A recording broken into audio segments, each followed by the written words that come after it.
flight attendant today. I will take care that you're completely comfortable on this flight, and whatever you need, you can call on me.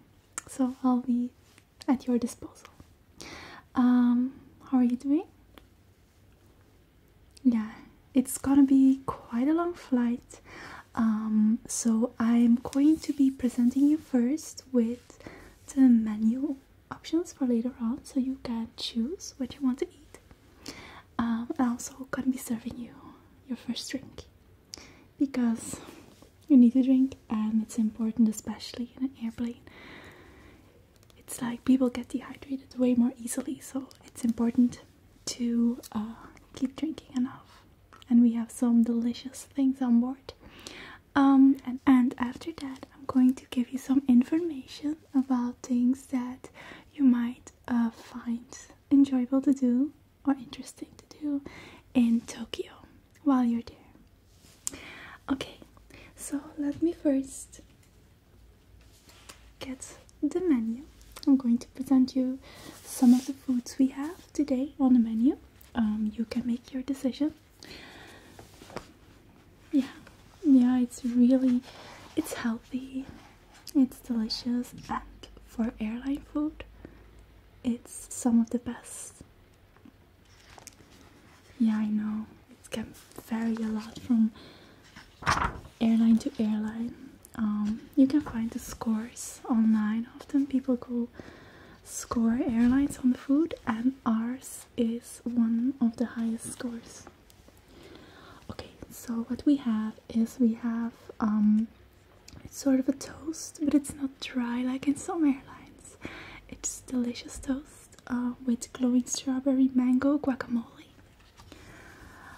We have that together with some gazpacho soup that you can have.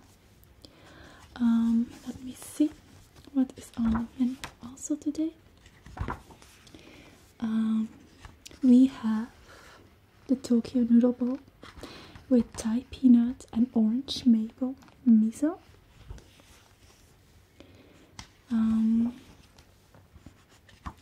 This is the second option.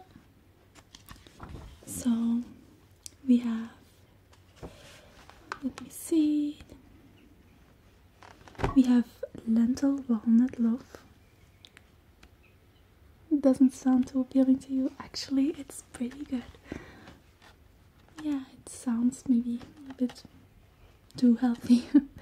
Then we have luxurious tomato basil pasta. Yes, that's it, I think. The pasta, it's a good choice. Yeah, it's delicious. It's what I eat as well. I'm just gonna write this down.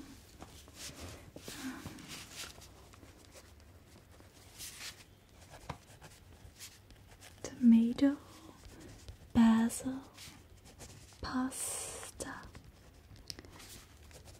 Of course, comes with a complimentary dessert. I think today is tiramisu with optional beverage, which you can decide later, like cappuccino or something. So, are you going for business? Oh, I thought so. With your nice suit. Alright. Now, I'm going to be first presenting you with some of our orange juice, if you like. Yeah. It's fresh, not concentrated. And then I will present for you some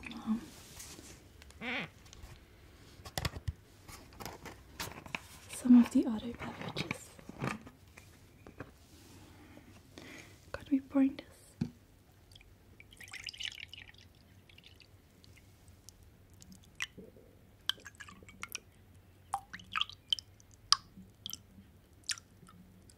There.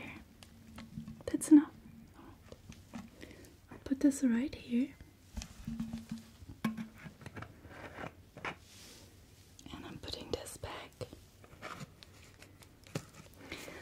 So we have some specific beverages on board today.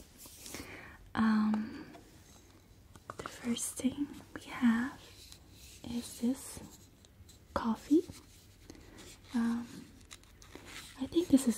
delish. It's not just a coffee flavor, but it has this hint of coconut in it. Yeah, it's really delicious. Little natural island coconut. So, of course, there's caffeine in it. If you are someone who wants to avoid caffeine. Yeah, I can be a little bit sensitive to caffeine sometimes. Then there's some cappuccino we have. This is a vegan cappuccino. Of course, no milk, but it's really delicious. And this is a classic version, but we also have one that is reduced in sugar, if that's important to you.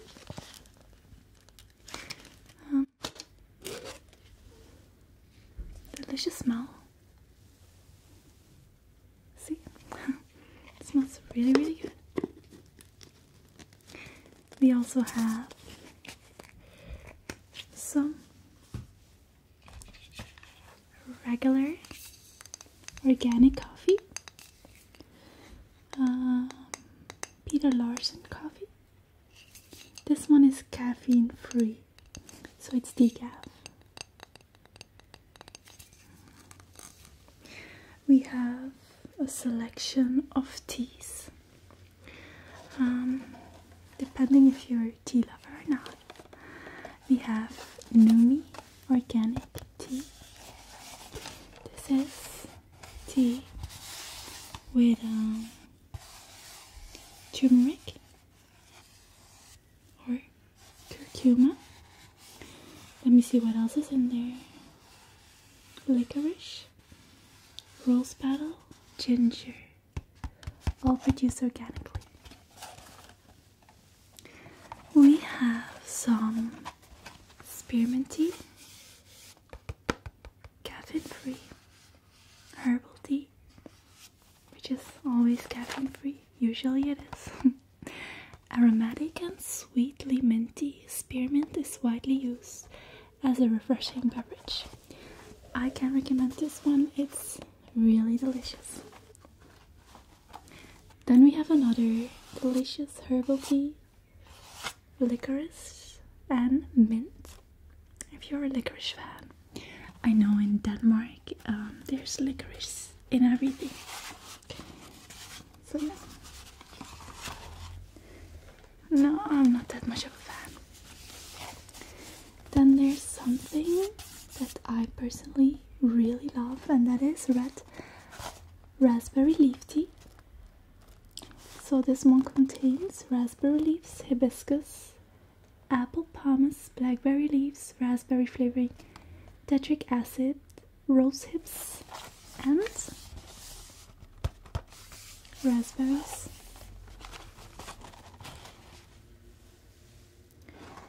Then we have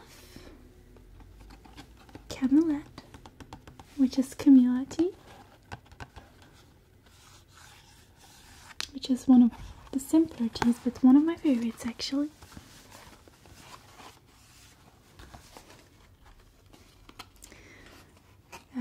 Could I distract you a little bit? I know that some people are scared of flying. Actually, a lot of people are nervous to fly. Some a little bit more than others. But I have to tell you, our airline is one of the safest in the world. And nothing has ever happened. Not even a minor incident. So you have nothing to worry about. And also, in most incidents or even crashes, most people survive. So that's always what I tell people who are fearful flyers. Okay. Alright, so I have something special for you as well. And that is a care package that you get for being a first class passenger. And that is some from the line of Bulldog. It's cruelty free, it's good for your skin, and there's no harmful ingredients in this for you. So the first thing is, these are just samples that I show. Yours will be packaged really, really nicely. But I just want to show you that This is the first thing that's in it. Skincare, protective moisturizer. Has 9 essential oils in it. Aloe vera, green tea, and broad spectrum SPF 15. It's important to keep your skin young and healthy, which is important for everyone. Not just how you look, but just your skin is your protective barrier. Then there's this aftershave balm with aloe, camelina, and green tea.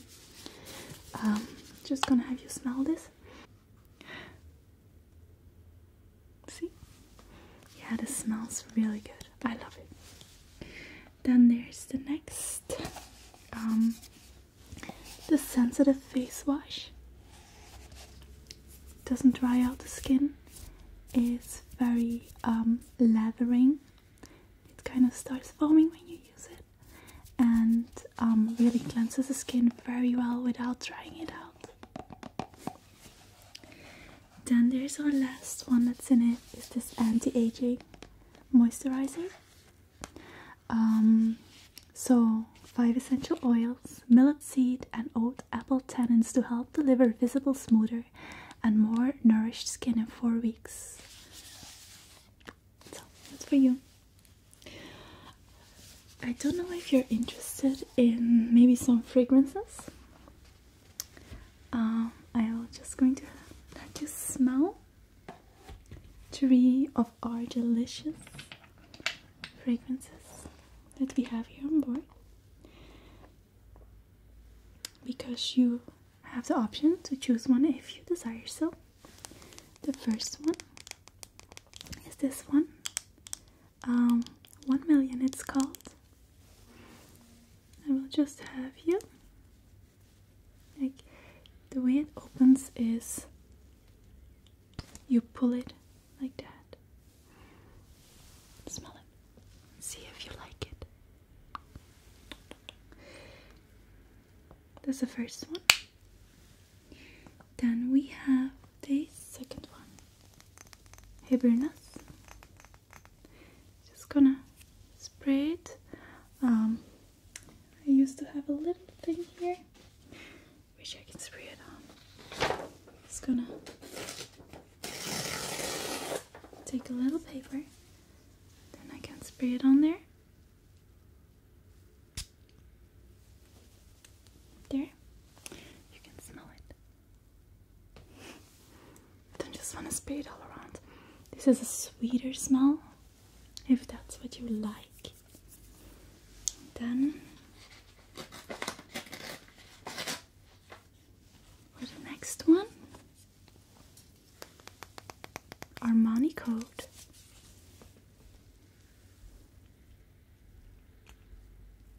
There. It's like it's a little bit more watery spray.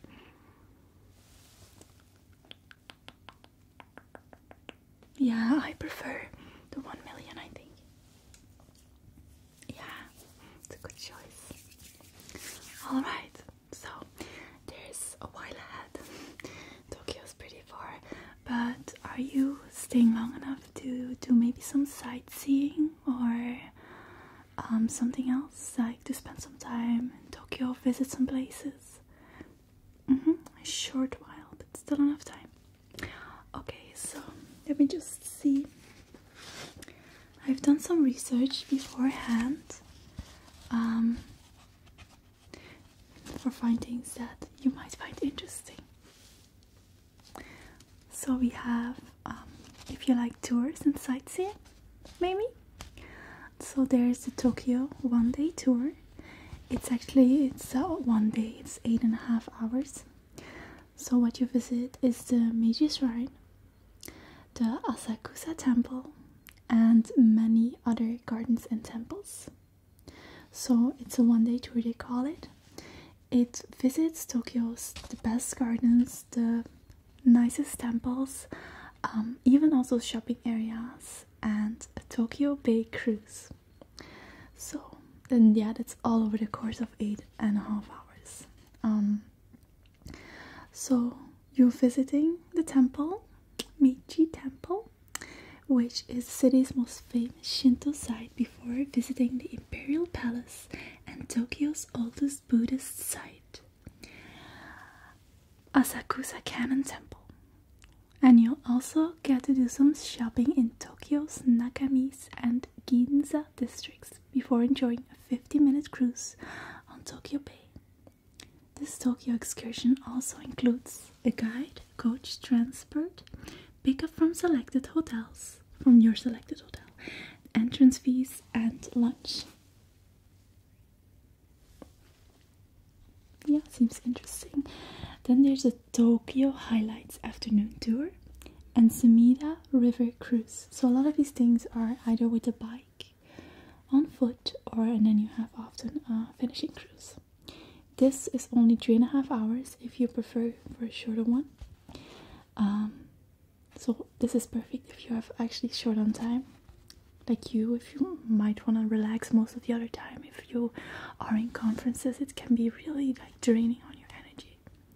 So you can get a sky high view of the city from the World Trade Center from the top floor before exploring the sacred confines of Asakusa Cannon Temple, strolling the shops of Nakami's Street, and then stopping by the Imperial Palace and Ginza district. Your experience finishes with a relaxing 40-minute cruise. So this includes again expert guide, hotel pickup, entrance fees, and souvenir map, everything. You might enjoy some food, some wine, some nightlife maybe. For this there's a tour that, no, I wouldn't call it, it's not a tour at all. It's a sort of an attraction that you either love or hate. Like either people give it 5 stars or they give it 1 star. It's something that's kind of bizarre, and it's Tokyo's Robot Evening Cabaret Show. It's like you're alive in this very extravagant video game in a bar. So you arrive at the robot restaurant located in Tokyo's vibrant Kabukicho district 40 minutes in advance of your performance time. Check in and enjoy your included drink in the fabulously decorated reception room. Choose from draft beer, canned beer, sake, canned alcopops, mineral water, and various soft drinks. Once you've been escorted to your seat in the basement, a 1.5 hour performance featuring robots, floats, and one-of-a-kind choreography floods your senses. Immerse yourself in flashing lights, taiko drumming, and techno music, and watch robots, samurais, and ninjas battle Godzilla and dinosaur robots. I know I'm laughing because it sounds a little bit silly. Yeah, but you might like it to experience something different. Then there's other interesting venues to visit. For example, the Tokyo Sumo Wrestling Tournament. So there you can actually watch sumo wrestlers. You can get a front row seat. First is the junior division, and then the higher ranked matches. You can get a closer look at the ceremonial apron called Kesho Mawashi that can only be worn by the top division of the 6 divisions of professional sumo.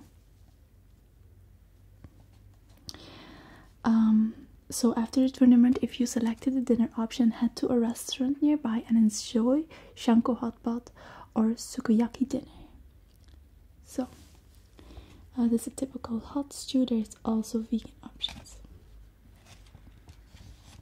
So, and there's of course the local people believe that the chanko hot pot served to the sumo wrestlers should be made exclusively with chicken, but I don't condone that. Poor chickens. I love chicken, so I'd rather not see them in a cook pot. Experience old and nostalgic Tokyo. Yanaka walking tour.